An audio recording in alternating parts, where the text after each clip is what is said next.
190,000 pesos kada araw. Ganyan daw kalaki ang nakukupit ng ilang opisyal mula sa ayuda ng mga benepisyaryo ng DSWD at DOLE sa Davao del Norte. Nasa frontline ng balitang yan si Camille Samonte.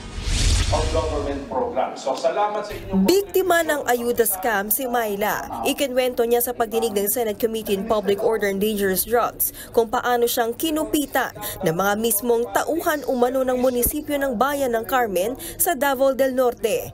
Benepisyaryo ng DSW Educational Financial Assistance si Myla. 10,000 piso ang ayudang dapat niyang maiuwi.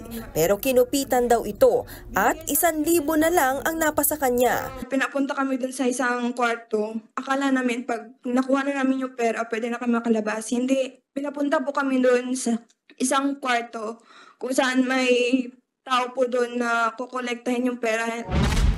Wala raw nagawa si Myla at ang iba pang benepisyaryo. Ikaw lang ang kinuna ng 9,000, Myla? Hindi lang po ako, madami po kami. Hindi niya nakilala kung sino yung lalaki kumuna ng 9,000? Hindi po. Kasi bakit po sila makakapasok dun kung hindi po sila staff? Ang pagnanakaw sa ayuda, kinumpirma ng mga mismong namimigay at nagkakaltas sa perang hindi naman kanila. Tumestigo sila sa Senado at umamin sa scam. Kada araw, umaabot sa 190,000 pesos ang kinakaltas nila sa pera ng mga benepisyaryo ng DSWD at DOLE. Pagbubulgar ng mga testigo, staff umano ni Davao del Norte Vice Governor Oyo Uy ang nag-utos sa kanilang mangupit. May mga pagkakataong namimeke pa nga raw sila ng ID para i-claim ang mga ayudang hindi pa nakukuha. Ang bagong scheme ni Ma'am, photos din po yun daw ni Sir Oyo, galing po kay Ma'am Fair. Sabi ni Ma'am Fair sa amin na kami na po yung mag-claim.